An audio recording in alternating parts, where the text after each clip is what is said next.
Ladies and gentlemen, welcome back to the Relaxed Running Podcast. I'm your host, Tyson Popplestone, and today I wanted to go through something a little bit different with you, answer a common question that I get from so many of my athletes that I'm working with, and it's also a question that a lot of new athletes send our way via email and via our Instagram page. Before we get into it, just wanted to remind you that Relaxed Running has a YouTube channel with a whole heap of simple, practical strategies to help you improve your running performance. If you're new here, if you haven't heard the podcast before, that's why we exist. Relaxed Running is here to try and eliminate as much of the guesswork from your running routine as possible. Obviously, whether you're brand new to the running scene or whether you've been around here for a little while, there's so much to learn and there's so much to apply, and it can be a little overwhelming, especially when you don't have much to compare to. So our goal here is to try and help that transition or help that progress seem as smooth as possible. So if there's any way that I can help you,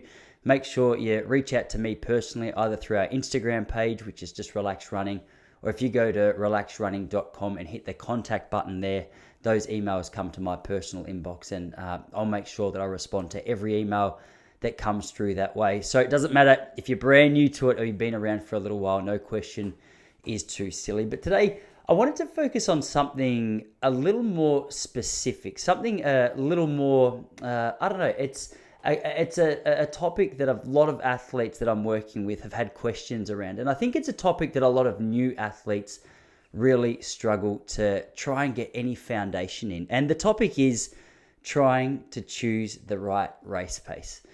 Now, the reason it's a little bit complicated and it can be a little bit confusing is because obviously as a new runner, as someone who's relatively new to the sport in general, let alone trying to figure out what different pace to run for each different race, it can be a little confusing, a little disconcerting. You don't know how hard to run, you don't know how fast to run.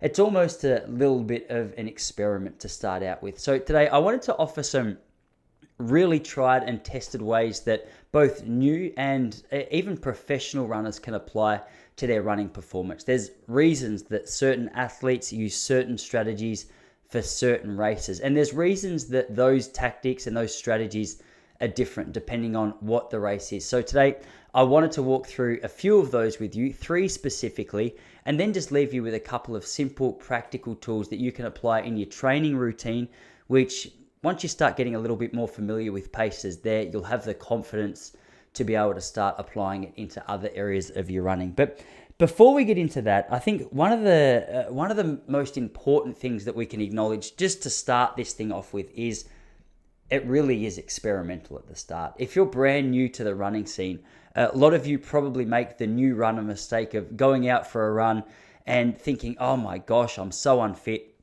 because you couldn't run as far as what you first anticipated. Now, for those of you who have been around here for a little while, one of the things that you'd be so sick of hearing me talk about is the fact that the biggest mistake that so many new runners make in both training and also in racing is that they just run too fast too early. So to lay the foundation for this whole topic of conversation, I think one of the most important things that we can get down as the foundation of our running is to start whichever race it is that you're getting ready for, or whichever training session it is that you're getting ready for, at a much slower pace than what you think you're capable of running. Now, there's a few reasons for this. The first reason is if you can finish a training session or you finish a race and you think, hang on a second, why do I still feel pretty fresh?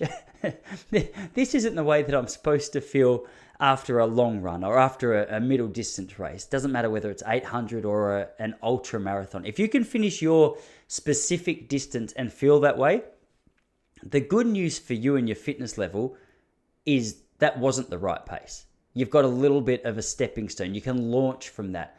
The reason I like that is it's a great confidence boost, and it's almost a snowball effect. If you're new to the sport and you're finishing races thinking, I think I've got a little bit more in the tank than what I put out there today, the good news is, the positive that you take from that is the next race, you know that you can take it out a little bit faster.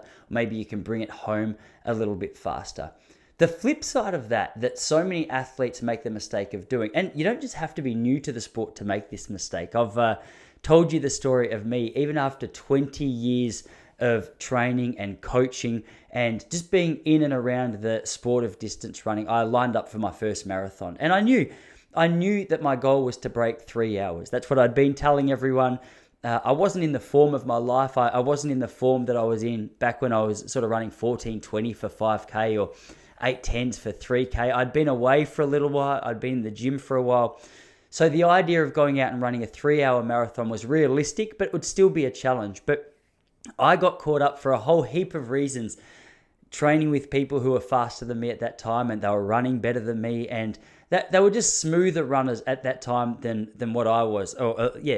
Than what I was. And after a couple of sessions of starting to run a little bit closer to some of these athletes, I thought, hang on, I think I'm in better shape than what I might realize. So a couple of people had complimented my running form, and I thought, oh, well, let's just go out there and we'll scrap my original, let's just break 3-hour plan, and we'll just run as fast as we possibly can. Now, it sounds as ridiculous saying it to you as what it was at the time. Rather than having any intelligence about how to run it based on where my fitness level was, truth was I was probably at about 250 marathon pace, I think, if I had a good day. But I went out the first half marathon, I went through in an hour 19, and I thought, mate, I am back. I'm getting ready for my return to competitive distance running. Look out, marathon, Tyson Popplestone's here. Problem was, I completely overestimated my fitness level for the marathon distance. And that last half of the race, it took me an hour 46. I had 60-year-old ladies running past me in the last half, just going, come on, darling, you're doing really well. So a lot of new runners make that mistake as well. We go out much faster than we should, and we finish much slower than we should. And then at the end of the race, we go, what is the matter with me? Why aren't I seeing improvements in my running performance? How on earth am I going to improve if I'm new to the sport and I'm still not running PBs, or I'm not running PBs? I should be. It's a common mistake. It's a common concern. But the truth is, that's the biggest mistake that new runners make, is they go out at a pace which feels way faster than it should. And the reverse of what starting out slower does in building your confidence, going out faster and dying absolutely smashes your confidence. So let's have a bit of a look through some of the approaches that you can take to running. Now, these approaches are relevant whether you're running the middle distance events or the shorter distance events, like an 800 meters to, say, 3,000 meters, or even up to 5,000 meters. But then they're still relevant when you're running a 10,000 meters, a half marathon, or a marathon. But I'm going to break those down into 3 separate categories. We'll look at the shorter distances first, then the half, and then the marathon and above. Now, the 3 approaches that you can take, the first one's called a negative split. So a negative split, just like the first example I gave of an athlete going out at a slower pace and bringing it home faster, a negative split just means you run the second half of the race faster than you run the first half of the race. As I said, some benefits of these is that it gives you a bit more of a conservative start. You can find your rhythm in the first half. You don't have to be desperate to hit certain splits super quickly, because the amount of time that you can make up in the second half of a race, if you go out relatively conservatively over that first half, is unbelievable. It's amazing how much time you can make up, and we often underestimate our capacity to do that.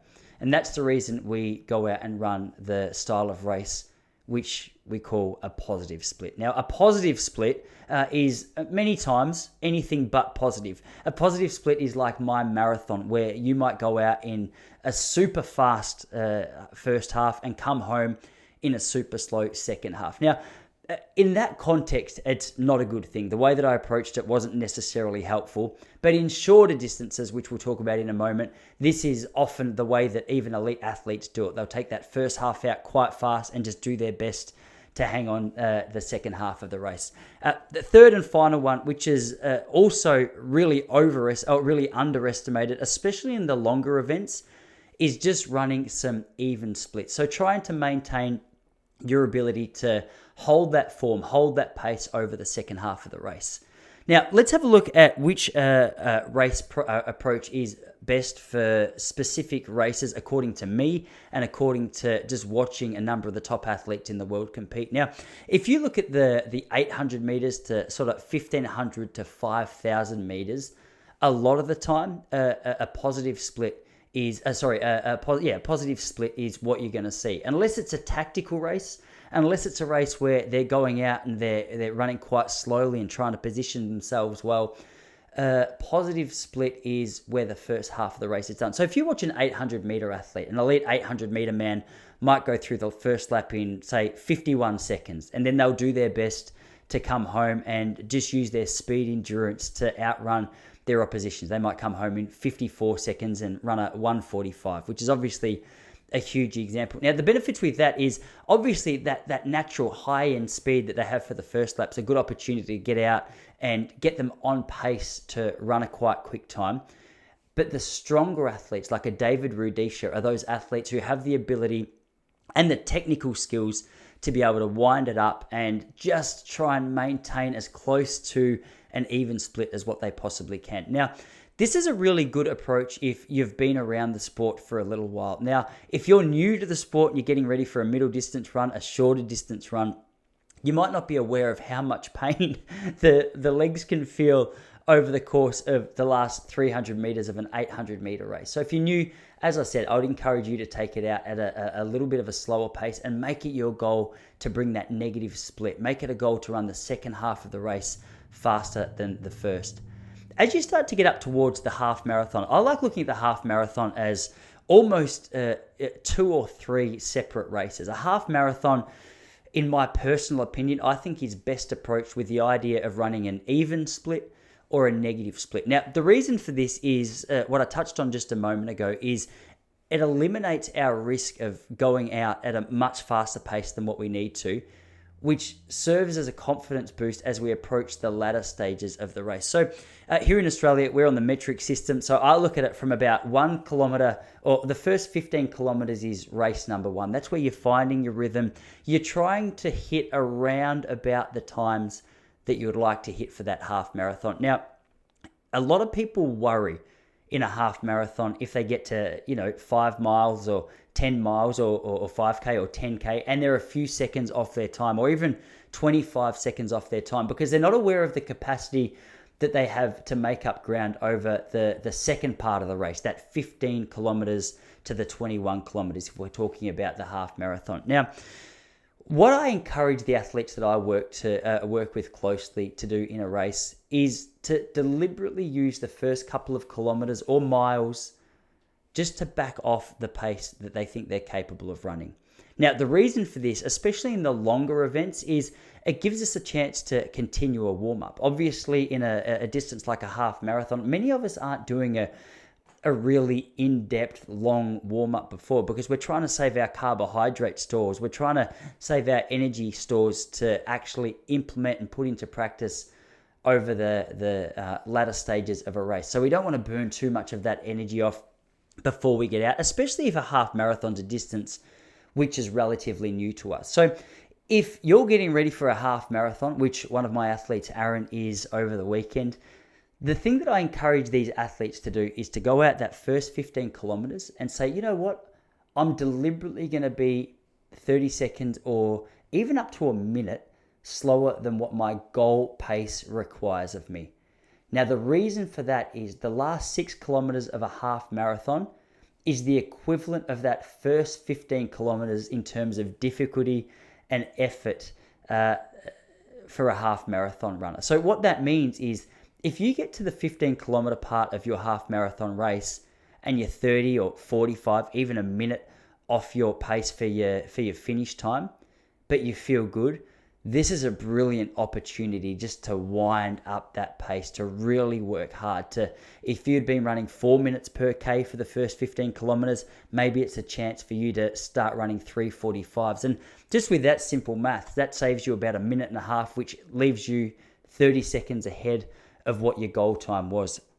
The biggest mistake that you can make is what so many new athletes make on race day. They say, I'm going to go out, they get excited in the adrenaline and the excitement of just being out in a social setting with a whole heap of runners. And they get caught up in the trap that I'm sure many of you who have run these longer distances have been caught up in, of going, oh, this pace feels so easy. I'm obviously a way better athlete than what I anticipated being, which is a positive attitude. until you get to about 10 kilometers in. The excitement of the race starts to wear off. The pain of the effort that you've put in starts to increase.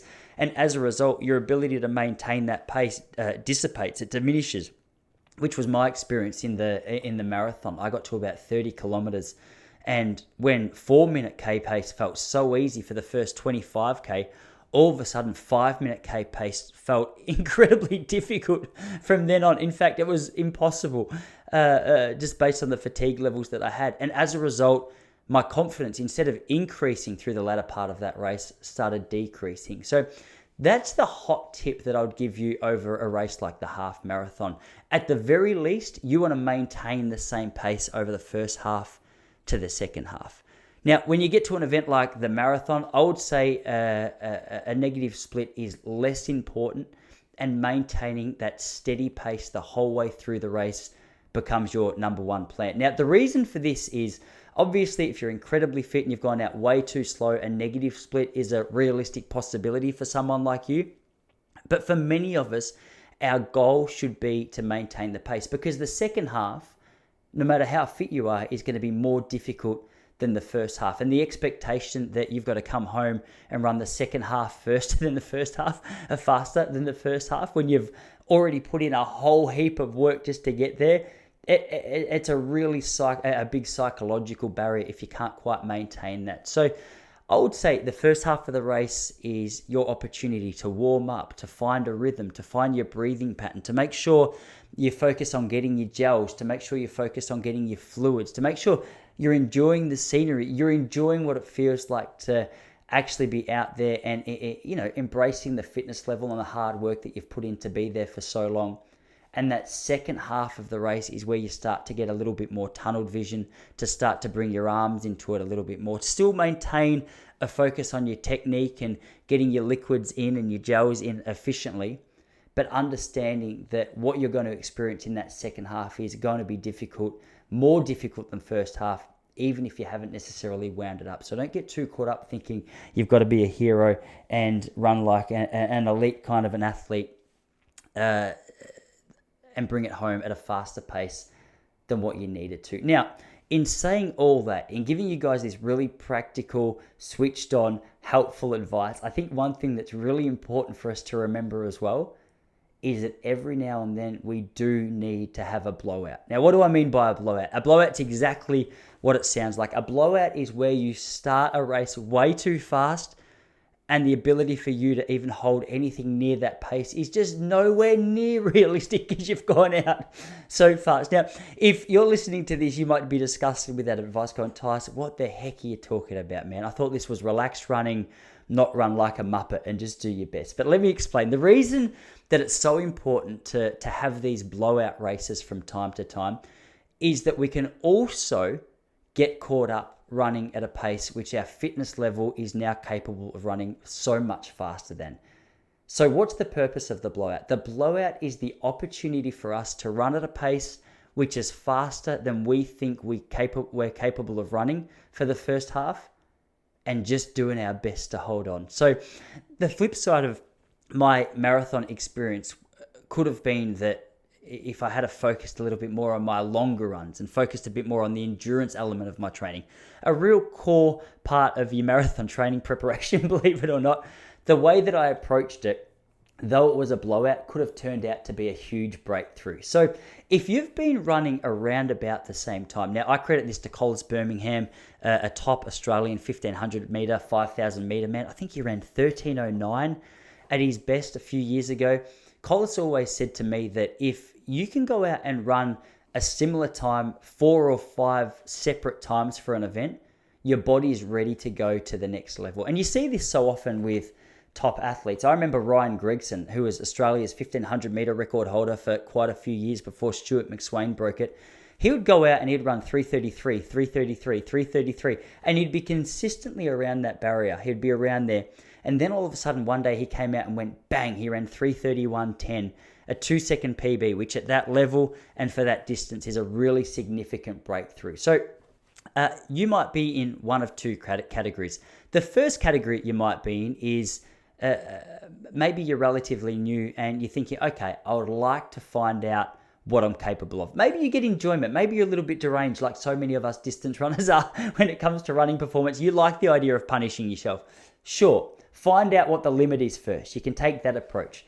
But if you've been at it now for 12 months, if you've been going at your running performance and you've been consistent with your training and your fitness levels are increasing and improving and your times have been relatively consistent across, maybe it doesn't matter what distance it is we're talking about, the same principle applies. If you've been running 3 hours 5 for a marathon consistently and your approach to that marathon hasn't changed too much, I would encourage you to up the pace. It's time to test yourself a little bit more, to risk that blowout, to see what your body is capable of. And the beauty with that is in so many instances when your body's fit and maybe you had a good sleep, maybe you hydrated well and you had the perfect training approach, everything just clicked on the day. It's not uncommon for people like you to go out and run a 250, a 255 and just obliterate the times that you thought you were capable of running. And more than anything, that adds fuel to the fire of an athlete like yourself to continually show up for training, to keep being consistent, to keep putting in that hard work. So often the rewards or the fruit of our hard work, the incentive for us to keep going, you can't underestimate that. I think it's very important, and maybe I just covered this slightly with what I just said. So much of this is trial and error. You're going to make mistakes along the way. Even if you go into a race with peace of mind that you know you're going to do your best just to start off slow and bring the second half home much quicker. Too many athletes get caught up in the emotions of it. We're emotional beings. We're excited beings. We start thinking, hang on a second, maybe I am better than I thought I was. And we go out and we blow up. It's completely fine. The emotional side of a blowout can be frustrating, all right?